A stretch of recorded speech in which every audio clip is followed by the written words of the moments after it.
Now we're heading towards a new year, hurtling along at a fairly fast rate. But what do we want from 2025? A warm, cozy home is one of those things. I know one of three people who are going to be able to help with that. Laurence Llewelyn-Bowen joins me now. Hello, sir.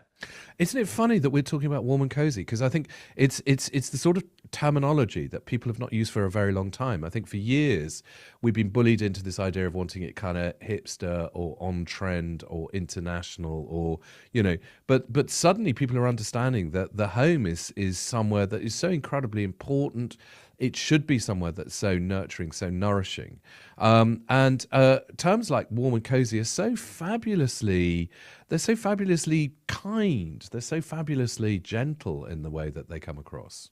Yeah, because so many bits of home furnishing seem to have had harsh lines and have been very utilitarian of late. Now, when we see you and your I love the way you amazing say design, harsh lines. it's It's a harsh but line, harsh furniture, yeah, furniture that kind of tells you off in the morning. it Look does at feel you that with way your sometimes. hangover, for goodness sake, and then it deliberately trips you up and grazes your.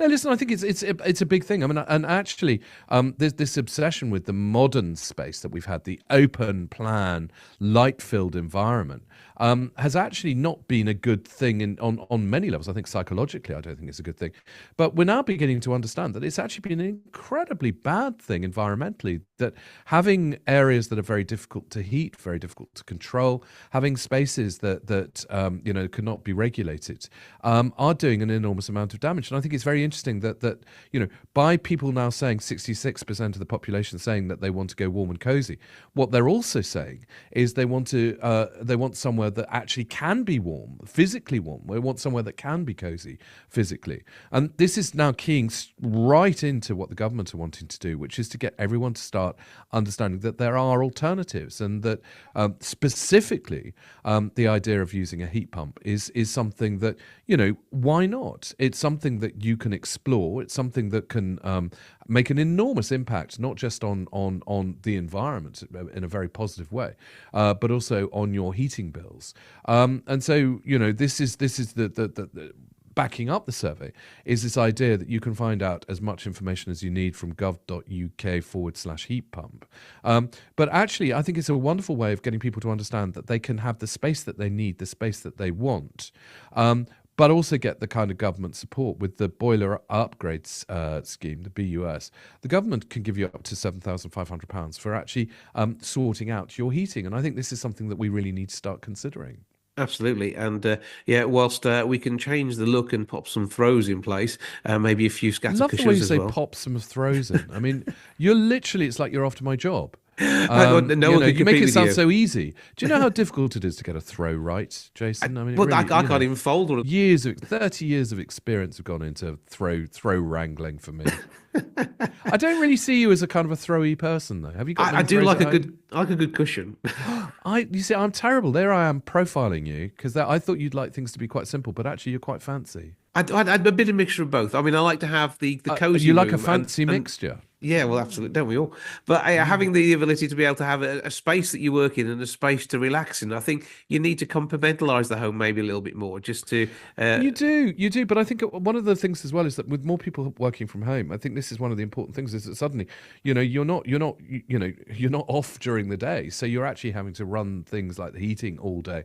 You're beginning to realize what an impact this has. I mean, in many ways, psychologically, I think it is actually much better to work within your community than it is to be commuting into a big city. I think that was a crazy idea that someone came up with in the 1920s. Actually, I think it was the Bauhaus movement. Mhm. But I think the idea of actually living and working in the same environment is actually how it always was before, and actually is a very positive experience. But it does mean that you are relying on your own resources, and you're relying on your own energy resources as well, which makes it even more important to think about getting something like a heat pump to help shoulder the burden. So, is that your home office I can see behind you now? No, I mean, I'm in the work office, so You are in the work office. it's I was not my about to space. question your blind choice because I think And that's quite an I, aggressive blue, it is that quite let's not even shouty. go there. Yeah, we don't want shouty Yeah. blue, but I mean, chilled colours. I mean, bold stripes are a thing as well, and I do note your Well, jacket is I tying in with the dopamine fix you're duh. looking for there. Look, I'm boldly striped myself.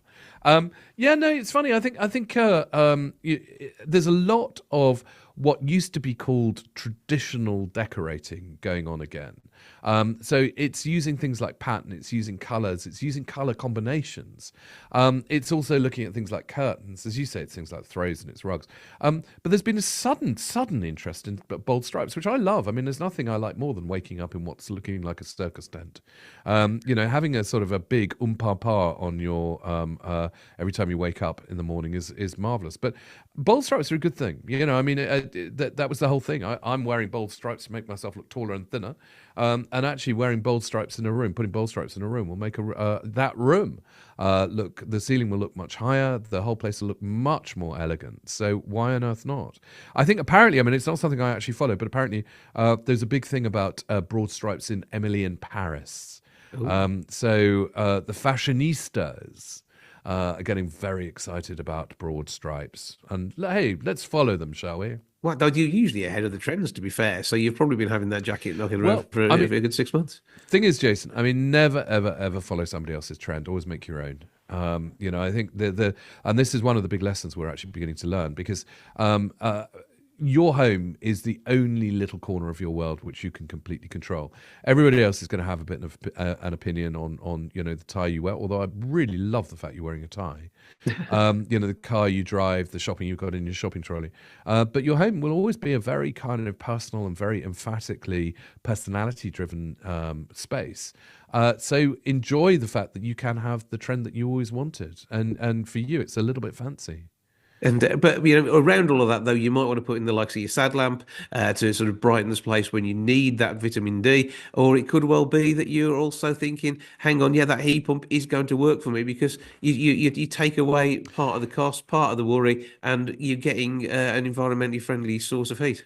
Well, exactly, and also, I mean, because they circulate air. I mean, this is another thing that I think people, need to be mindful of, particularly if they're working from home, is the home environment needs to be something that is comfortable, and actually being in a space that has no airflow, being in a space that has effectively, you're just imprisoned in your own odor, is a very bad thing. Heat pump is a great way of actually keeping the air circulating, but it's things like plants. I mean, plants are making a massive comeback.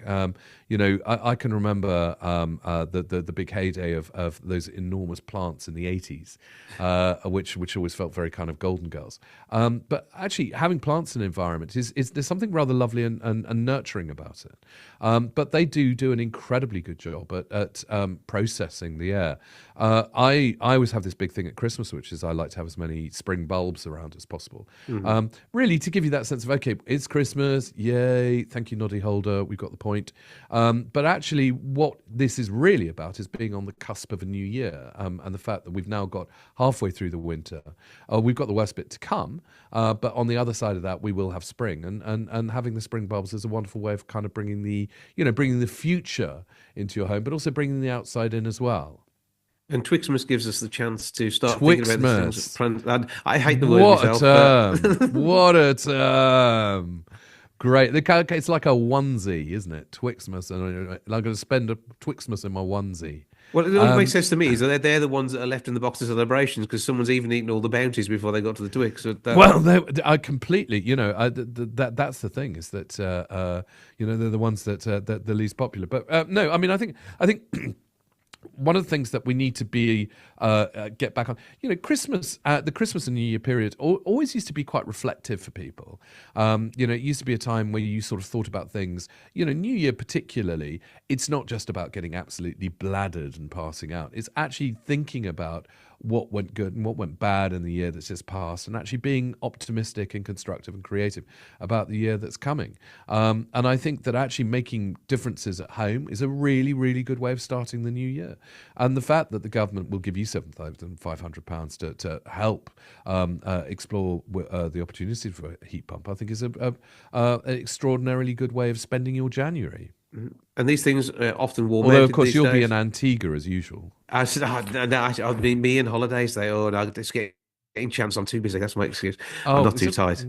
I need a good holiday. You need to make time for yourself, Jason. You really do. I will take on. I worry about you. I worry about you. Give us the details where we can find out about this government-backed scheme to get a heat pump in our homes. Gov.uk/heat pump. Although I always think /is a bit aggressive. forward slash is a bit aggressive when you say gov.uk / heat pump. So I like to say gov.uk / heat pump. But And you can apparently sit there. that's not right. No, it says it's a little wrong still. However, whatever you're doing, I've started a nationwide debate about whether it should be slash or stroke. It could be angled stripe, couldn't it? Oh my God, Jason, you're an absolute design genius. It is a diagonal stripe. You're absolutely right. I'm going to call it that forever now. Okay, that's the thing. Laurence, have a brilliant Christmas. Thank you for joining us and enjoy your new heat pump. Thank you, Jason.